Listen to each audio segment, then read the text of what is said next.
Clara thought she had everything: a successful husband, a beautiful home, and a future full of hope. But when life didn't go as planned, love turned cold, and silence turned into scars. Then one night, she walked away with nothing but a broken heart and a bag of clothes. What happened years later will leave you speechless. Stay tuned because you're about to watch a beautiful story and find out what happened next. Hello, family. Welcome to Storytime Beachly. Kindly subscribe to my YouTube channel, like, and share this video to your friends and loved ones. Your support and engagement encourage me to post more videos. Thank you as you do so. Sit back, relax as we dive into the story. Clara Benson never dreamed of luxury. All she ever wanted was a simple life filled with love, peace, and a home built on kindness. When she met James Hamilton, it felt like life had gifted her something rare and precious. James was everything a woman could want: handsome, intelligent, and already a successful businessman at 32. He owned a growing real estate company and was well respected in the city. He carried himself with quiet confidence, dressed sharply, and spoke with thoughtfulness. But what drew Clara to him most wasn't his success. It was the way he looked at her, like she was the only thing in the world that mattered. They met at a charity event where Clara had volunteered as a teacher. James was a guest speaker. When he saw her helping a child with a speech disability, his heart stirred. He watched her, not just with interest, but with admiration. Later that evening, he found the courage to walk up to her and say, "You have a beautiful heart. It's rare." Clara blushed. "I just try to help where I can." That simple exchange turned into coffee dates, long walks in the park, and hours of late-night conversations. Their love grew quickly but naturally, like seeds falling on good soil. Within a year, they were married in a stunning garden ceremony filled with flowers, laughter, and the blessings of family and friends. Everyone said they were perfect together. James, the strong and successful provider; Clara, the gentle and graceful support beside him. They moved into a lovely two-story home in a peaceful neighborhood. It had a white picket fence, a rose garden Clara tended with care, and a balcony where they would sit together on quiet nights, dreaming about their future. Their love was sweet in the beginning. James would surprise her with flowers, take her on weekend trips, and call her his angel. Clara, in turn, made their house a warm home, cooking his favorite meals, ironing his shirts, and standing proudly beside him at every business event. After a year of marriage, they decided to start a family. They were excited at first. Clara would smile every time she looked at baby clothes. James talked about building a nursery, choosing names, even how he'd take time off to be a full-time father for a while. But months passed. Then a year. Still no child. At first, they were patient. They visited doctors, ran tests, and followed advice. But each negative result chipped away at their hope. Clara blamed herself silently. James tried to hide his disappointment, but grew quieter and more withdrawn with each passing month. Clara noticed the changes.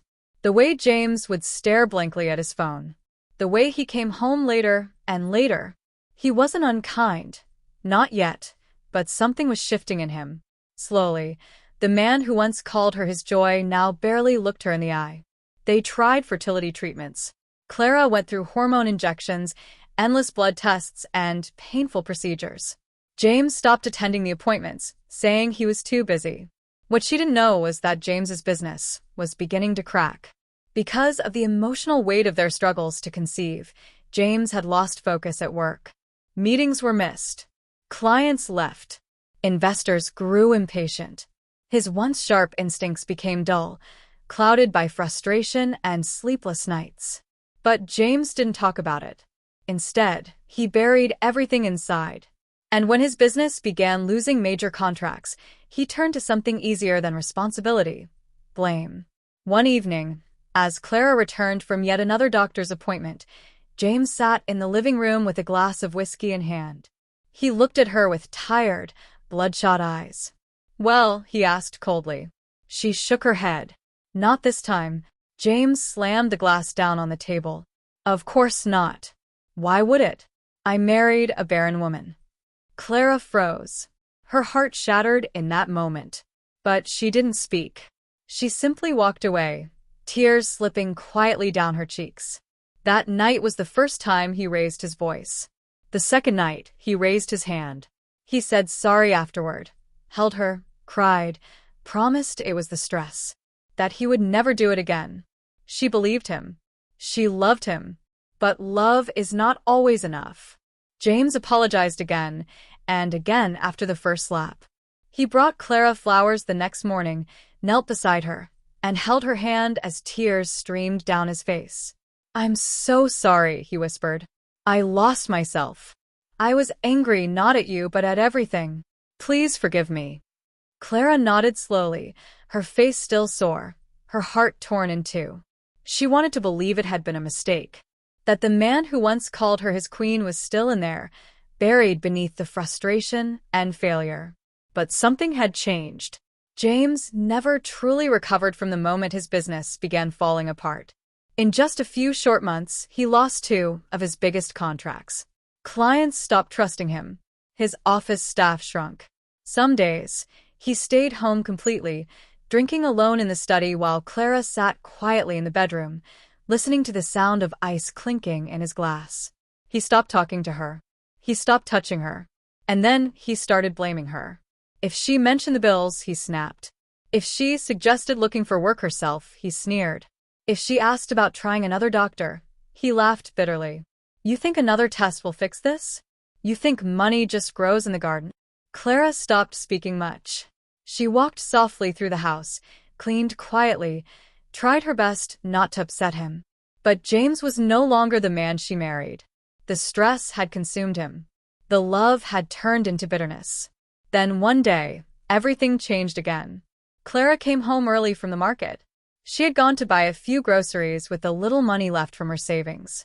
But when she entered the living room, she heard laughter, another woman's voice. She paused. The laughter grew louder, playful. Then she heard James's voice. "I told you, you're the only one who makes me feel alive." Clara walked in and saw her. A beautiful young woman with curled dark hair and long red nails, sitting comfortably on the couch, drinking from Clara's favorite tea mug. James looked up, slightly startled, but not ashamed. "This is Sophie," he said bluntly. "She's staying with us." Clara's heart stopped. "Staying here?" "Yes." James stood, his tone cold. "You don't get to question me, Clara. This is my house.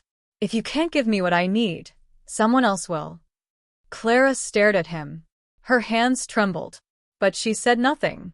Sophie smirked from behind her mug. "You didn't tell me your wife was still living here." James shrugged. "She's barely here. Don't mind her." From that day forward, Clara's home no longer felt like her own. Sophie moved into the master bedroom. Clara was pushed into the small guest room downstairs, barely larger than a closet. She was still expected to cook, clean, serve both of them as if she were the maid. James had changed completely. He drank more. He stopped pretending to care. He mocked her in front of Sophie, laughed when Sophie insulted her, ignored her presence unless it was to shout or scold. Once, Clara served breakfast 5 minutes late, and James threw the plate across the room, shouting, "You can't even do the simple things right, can you?" Sophie giggled. "She's a walking failure."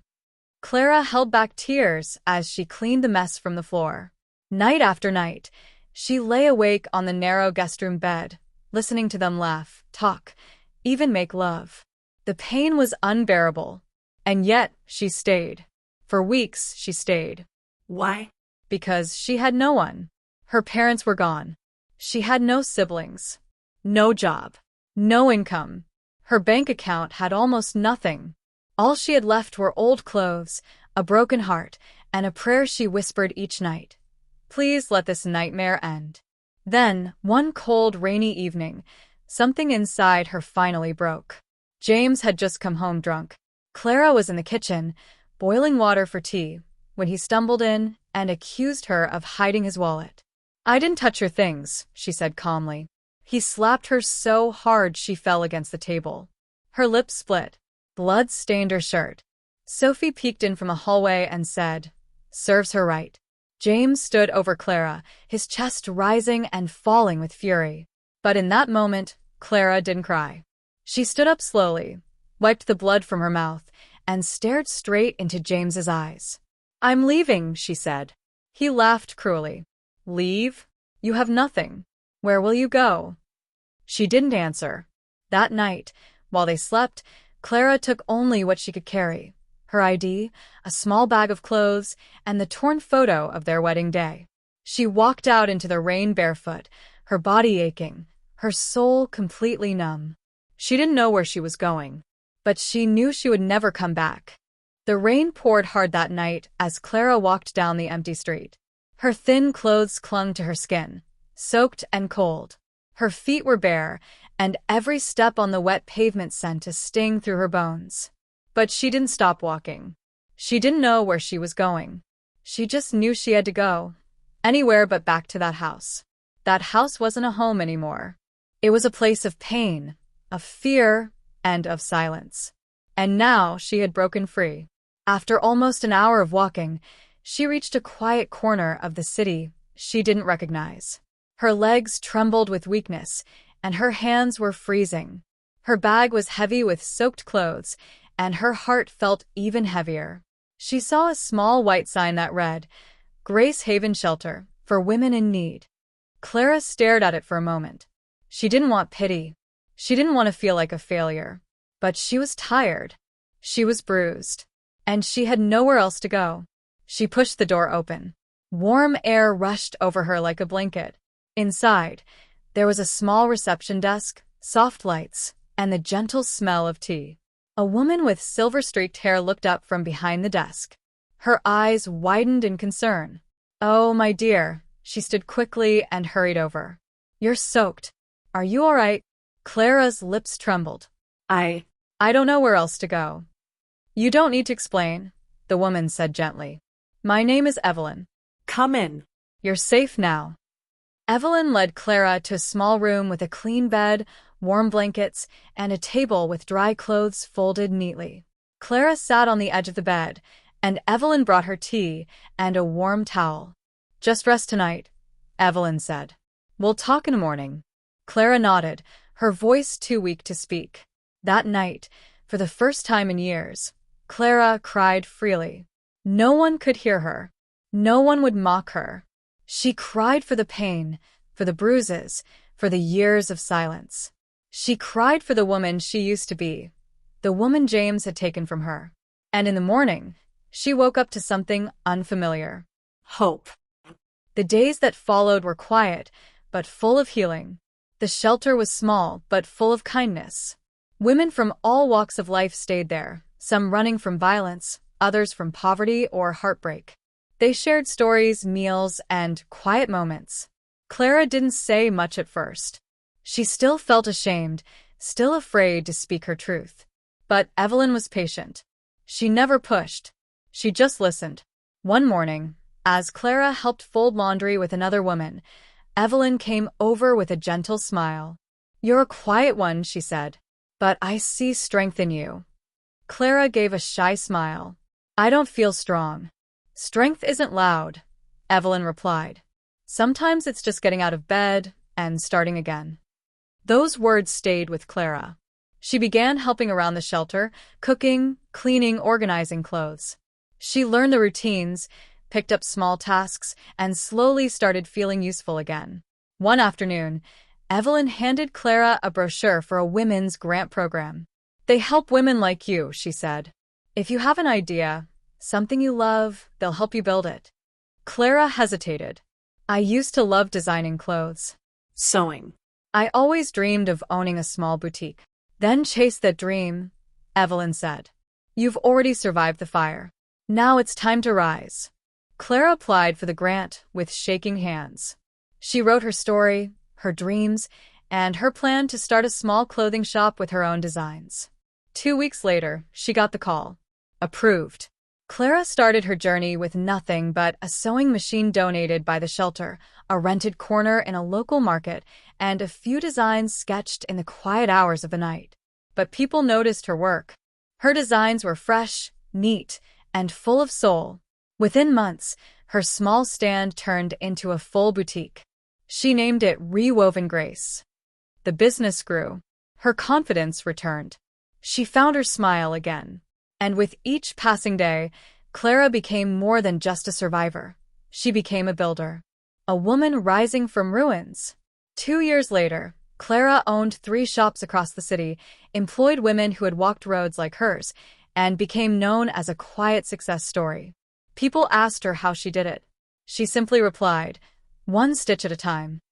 And though her heart had scars, it was healing. She didn't think much of James anymore. Not because she had forgotten, but because she had found herself again. She had no idea that fate had other plans. 2 years after Clara left everything behind, she returned to the city where her story began, not for James, but for her business. Her fashion brand, Rewoven Grace, had grown faster than she ever dreamed. She was now preparing to open a 4th boutique, and the best location happened to be back in the city where it all started, the city she had escaped from in the rain. She hesitated at first. The thought of returning made her stomach turn. Memories came back easily. The shouting, the bruises, the shame. But Clara was no longer that broken woman. She had become strong, successful, and fearless. She reminded herself, "I'm not going back to the past. I'm just here for business." She arrived one sunny afternoon with her assistant to meet with a landlord and finalize the shop lease. The streets were the same, the cafes, the trees, the buildings, but she felt like a stranger now. After the meeting, Clara told her assistant to go ahead while she took a walk alone. That's when it happened. As she walked past the community center near the old neighborhood, she saw a group of volunteers unloading food from a van. Among them was a man wearing a plain shirt and jeans, helping an elderly man carry a box. He moved carefully, with quiet focus. Clara froze. It was James. He looked different. His shoulders weren't as broad, and he seemed thinner. His face looked older, more tired, more human. His hair was longer and slightly gray at the temples. But it was him. And then he looked up. Their eyes met. For a few seconds, everything else disappeared. The traffic, the people, the world, it all went silent. James's mouth fell open. He blinked as if he didn't believe what he was seeing. "Clara?" She didn't speak. He dropped the box carefully and stepped forward, slowly, as if afraid she might vanish. I can't believe it's you." Clara's heart beat fast. Her fingers tightened around her bag. She wanted to turn around. Run. But something held her in place. James stopped a few feet away. His voice shook. "I've searched for you. I know I don't deserve to ask anything from you, but I just need to say this. I'm sorry." Clara said nothing. He continued, his voice quiet but full of pain. "Since you left, nothing in my life has worked. Sophie left. My business died. I lost everything, and I realized I had already lost the most important thing long before that. You." Clara's eyes filled with tears, but she blinked them away. James reached into a small bag and pulled out something wrapped in brown paper. "I don't have much anymore, but I saw this in a shop last week and thought of you. It reminded me of your strength." He handed it to her with shaking hands. She opened it slowly. It was a hand-woven scarf, simple, elegant, in her favorite shade of soft blue. "I don't know if you'll ever forgive me," James said, "but I still love you. Not because of what you have now, but because even when I broke you, you remained good. And I was too blind to see it." Clara held the scarf gently. "I have a meeting," she said quietly. James nodded quickly. "Of course.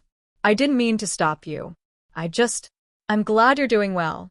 You look alive." She walked away without saying more, but something inside her had shifted. That night, Clara couldn't sleep. She stared at the scarf on her bedside table. Her heart was in conflict. The James she had seen today wasn't the monster who pushed her down. He was humble, quiet, Changed. People don't change that easily, she told herself. But the next day, she heard something that made her stop. She met a local vendor who was helping her furnish the new boutique. They spoke about people in the community, and when Clara mentioned the community center, the vendor smiled. "You must have seen James Hamilton then," the woman said.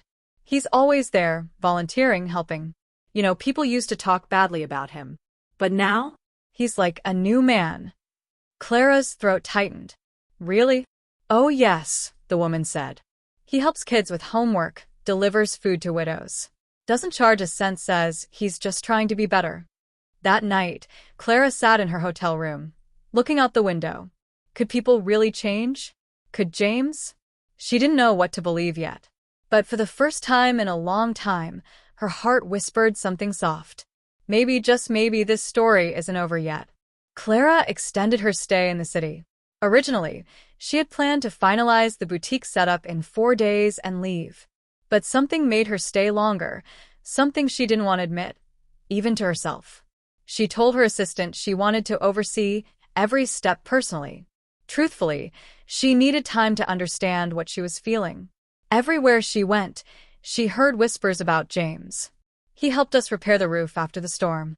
He buys groceries for the widows nearby. My son said he teaches free math lessons at the center. It was strange. This was the same man who once crushed her spirit. The man who mocked her, hit her, and brought another woman into their home. And yet now, he was someone else, humble, kind, almost invisible in his good deeds. Clara visited the community center one quiet afternoon. She stood at a distance, watching through the glass doors as James helped set up chairs for a local children's event. He looked up, saw her watching, but didn't move toward her. He simply nodded. Not with desperation, not with expectation. Just a quiet, respectful nod. Clara turned and walked away, but this time, with a heart that felt both heavy and strangely light. Later that evening, Clara walked to a nearby cafe for tea. As she stepped outside, the past hit her like a storm. Clara? That voice. Sharp, familiar, cold. She turned. There stood Sophie, still striking, still confident, wearing designer sunglasses and high heels. Her makeup was flawless, but there was something bitter behind her beauty now. Something tired. Well, look who turned into a queen, Sophie said, stepping closer. You clean up nicely. Designer purse, expensive shoes, guess leaving James worked out for you. Huh. Clara remained calm. What do you want, Sophie? Relax, Sophie said, smirking. Just surprised to see you two crossing paths again. I saw him a few weeks ago. Looked pathetic, honestly. Helping old ladies carry groceries like a lost puppy. Clara's voice stayed steady. Maybe he's just trying to do better. Sophie rolled her eyes. Please. Men don't change. He begged me to stay, But I wasn't about to waste my time fixing someone who is already broken. Maybe that's because you were never meant to build anything, Clara said softly. Sophie scoffed and stepped back. Careful, Clara. A few boutique shops and some charity work doesn't make you a saint. I'm not trying to be, Clara said. I'm just trying not to be who I used to be. Sophie said nothing more. She turned and walked away, her heels clicking sharply against the sidewalk. Clara stood there, breathing deeply. The pain was still there, hiding in her chest. But it no longer controlled her.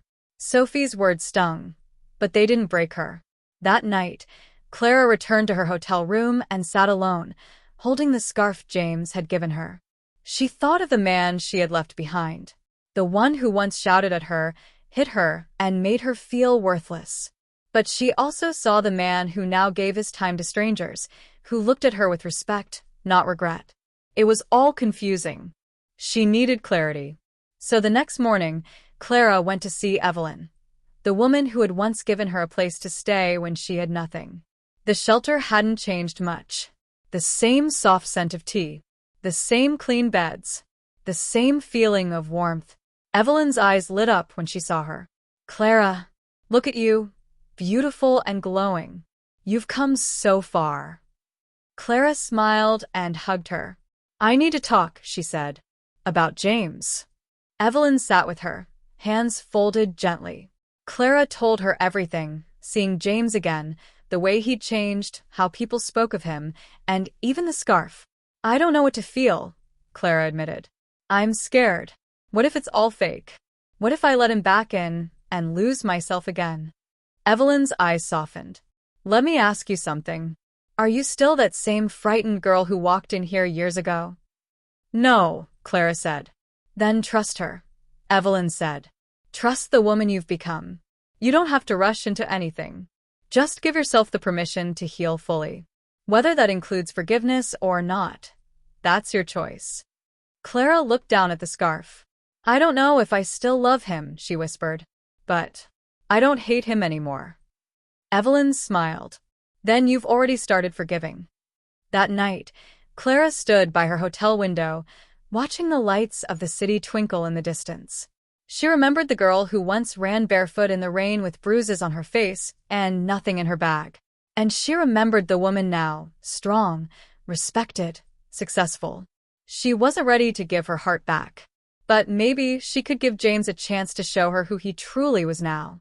Not for the past, but for what could still be written in their future. The next morning, Clara woke with her decision made, not out of emotion, but from quiet thought. She wouldn't forget the past. She wasn't ready to forgive completely. But she would talk to James once. To hear what he had to say with her own ears. Not from rumors. Not from strangers. From him. She wore a simple dress that day. No makeup. No fancy jewelry. She didn't want to impress anyone. She just wanted truth. Clara walked to the community center slowly, her heart unsure of what to expect. When she entered the gates, James was helping paint a small wall beside the children's classroom. He was wearing old jeans and a paint-stained shirt. When he saw her, he stopped and blinked, surprised. You came, he said softly. Clara nodded. I want to talk. Just talk. James put down the brush, wiped his hands on a rag, and followed her to a bench under a large tree. They sat in silence for a moment before Clara spoke. You hurt me, she said, her voice calm but clear. You broke me in ways I never thought possible. And I still carry the pain. James looked down at his hands. I know, he whispered, and I will regret it for the rest of my life. I didn't come here for you to beg, she said. I came to understand. How could you become that man? He nodded slowly, struggling to find the words. When the business started failing, he said, I felt like a failure. I didn't know how to fix it. And when we couldn't have a child, I blamed you because I couldn't face myself. I drank to forget. I lashed out because I felt powerless. But none of that justifies what I did. He paused and looked at her. I was angry at the world, and I took it out on the one person who never stopped loving me.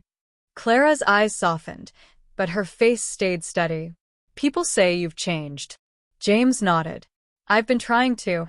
I lost everything, money, the house, the business. Sophie left the moment the money ran out. And I realized I had built my life on pride and selfishness. He looked out at the children playing in the distance. So, I decided to start again. Not to win you back, but to become someone worth remembering, even if you never came back. Clara was quiet. She didn't know what to say. Part of her believed him. Another part was still scared. I'm not asking you to come back, James said. I'm just asking for a chance. Let me show you who I am now. For the next few days, Clara watched him from a distance. She saw him help an elderly woman carry groceries without being asked. She saw him give his lunch to a hungry boy. She saw him stop what he was doing just to tie a child's shoe. And he never looked for attention. He didn't know she was watching. He was just doing good. One evening, James came to the boutique Clara was setting up. He waited outside until she finished meeting with the staff. I brought something, he said, holding up a small paper bag. Inside was a simple lunchbox with a sandwich, fresh fruit, and a note. You work so hard. Thought you might forget to eat. Jay. Clara smiled, despite herself. Thank you, she said. He nodded. I still love you, but I understand if your heart needs time. Then he walked away. Later that night, Clara sat with Evelyn on the phone. She told her about everything, James's actions, his apology, the lunchbox. Evelyn said, love isn't always about forgetting the past. Sometimes it's about growing through it. Clara looked at the scarf he had given her. She picked it up and wrapped it gently around her neck. The pain hadn't disappeared. But it didn't rule her anymore. She had taken back her power. And maybe, just maybe, she could choose to open her heart again. Not blindly, But slowly. Clara didn't decide all at once. She didn't wake up one morning with her heart wide open. It happened slowly, like sunlight breaking through thick clouds. After their talk earlier, she began to speak to James more often. Short, quiet conversations at first. Simple greetings. Little moments. But those small moments began to grow. One afternoon, she asked him to join her for lunch. They sat at a small cafe near her new boutique. Clara watched James carefully. He was different now. He didn't interrupt her. He listened more than he spoke. He didn't try to explain away the past or make excuses. "I know I can never erase what I did," he said gently. "But I'm willing to spend the rest of my life making things right, even if it means just being your friend." That was the moment Clara's heart opened a little wider. Weeks passed. The new boutique opened, and Clara invited James to the launch. He came in a clean shirt and simple shoes, holding a small bouquet of wildflowers. "They reminded me of you," he said. Strong, yet soft. Clara smiled. "Thank you for coming." That evening, as they stood together near the shop window, Clara said something that made his breath catch. "I want to help you restart your business." James stared at her, stunned. "You don't have to." "I know," she interrupted, "but I want to." She handed him an envelope. Inside was a check with enough money to open a small real estate office again. Not as large as before, but enough to begin. James looked at the check, then at her. "I won't waste it," he said, voice firm with gratitude. "I swear to you, I'll do everything the right way this time." and he did.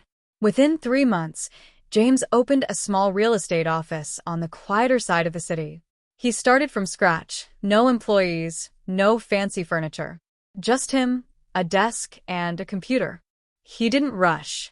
He took time to rebuild slowly and honestly. Instead of chasing money, he focused on helping people. Young couples looking for their first home, single mothers searching for safety, older folks wanting to sell peacefully. His reputation began to grow again, not as the man who once had wealth, but as the man who now had wisdom. Clara watched quietly from the side. Every time James succeeded, he came to her, not to brag, but to thank her. "Without your trust, I'd still be lost," he said. Clara felt the truth in his words. Trust once broken was not easy to restore. But he was earning it day by day. One evening, nearly a year after their reunion, James invited Clara for a walk in the same park where they had once walked hand in hand as husband and wife. The sun was low, and golden light filtered through the trees.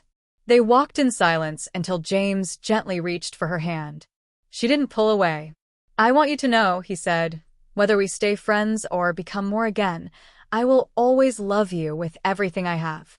And this time, I will never hurt you." Clara looked at him. For the first time in years, she saw the man she once fell in love with, but older, wiser, and humbled by pain. "I believe you," she said softly. And with that, their healing journey was no longer separate. It became shared. They were not the same people anymore. They were better. Weeks later, Clara noticed she was feeling tired. Sleepy in the mornings. Emotional over small things. She went to the doctor, thinking maybe it was stress. When the nurse returned with the results, her hands shook. "You're pregnant, Miss Clara." Clara stared at her, speechless. "Are you sure?" "Yes," the nurse smiled. "And from the scan, it looks like you're having twins."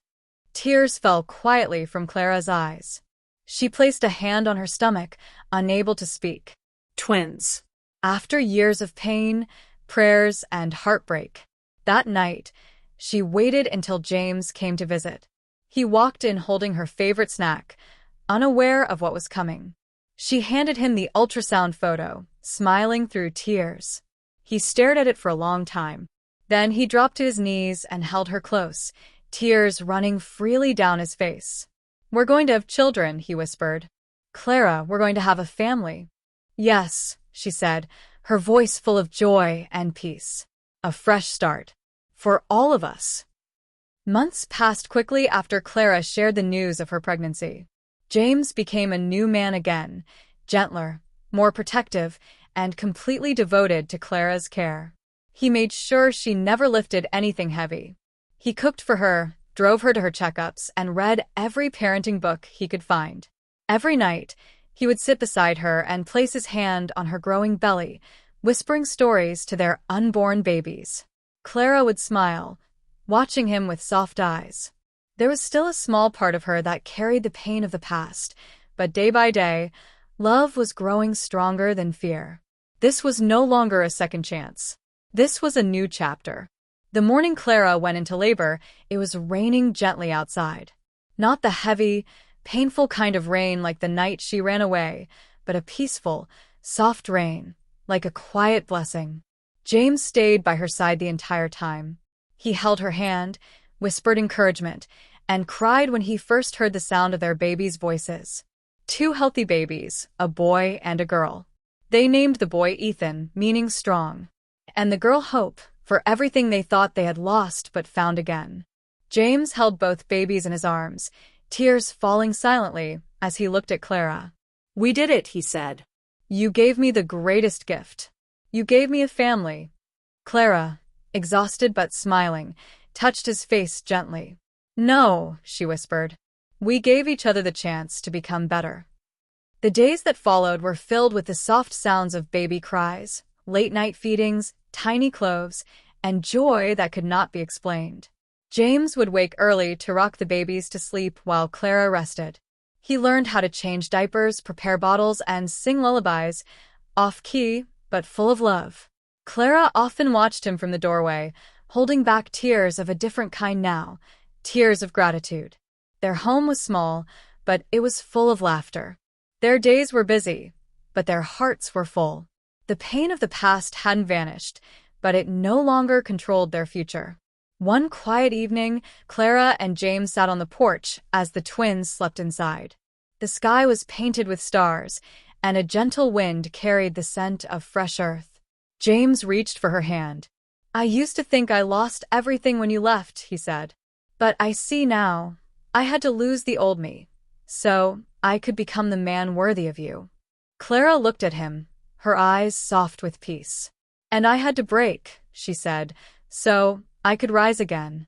They sat in silence for a while, wrapped in the kind of peace that comes only after surviving the storm. Then James spoke again. "I want to marry you again," he said gently. "Not to fix the past, but to honor the future." Clara didn't answer right away. She looked out at the dark sky, at the light shining from their home, at the 2 little lives they had created, and then back at him. "Yes," she said. "This time, let's get it right." 1 year later, they stood beneath a tree in a quiet garden, just like the one where they had married many years before. This time it was simpler. No big crowd. Just close friends Evelyn and a few women Clara had once helped at the shelter. The twins sat in tiny matching outfits in a white baby stroller. James took her hands as they said their vows again. No grand promises. Just one simple truth. They had fallen. They had broken. But they had risen again, together. Now, whenever people asked Clara how she found the strength to forgive, she would smile and say, "Sometimes life gives you pain, not to destroy you, but to prepare you for a better beginning." And when people asked James how he changed, he would say, "I was lost, but love showed me the way." Their story wasn't perfect, but it was real, it was whole, and it was theirs. That brings us to the end of this video. I hope you enjoyed it. If you do, kindly subscribe to my channel, like, and share this video to your friends and loved ones. You can also leave a comment on what you feel about the story under the comment section. Thanks for watching.